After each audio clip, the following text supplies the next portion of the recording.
আসসালামু আলাইকুম, সকলকে ঈদ মোবারক। খেতে বসলাম প্রথম। এটা হচ্ছে চালের আটা রুটি, এতগুলো নিয়েছি। আলহামদুলিল্লাহ হয়তো সম্পূর্ণটাই খেতে পারবো। সকাল থেকে তেমন কোনো কিছুই খাওয়া হয় নাই। এই যে মাংস, মাংস কালারটা জাস্ট এখন অল্প একটু উঠানো দেওয়া হয়েছে, মানে উঠাই দেওয়া হয়েছে।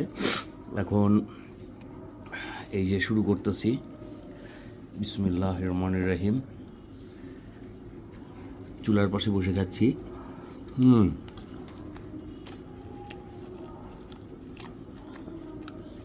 মাশাল্লাহ, অনেক সুন্দর রান্না। সত্য কথা বলতে কি, মাকে ছাড়া এটা প্রথম কুরবানির ঈদ। খুব খারাপ লাগছে। তবে দোয়া করি সকল বাবা মা বেঁচে থাকুক, এবং আপনাদের যাদের বাবা মা বেঁচে আছে সকলেই বাবা মাকে ভালোবাসবেন, বাবা মার প্রতি লক্ষ্য রাখবেন।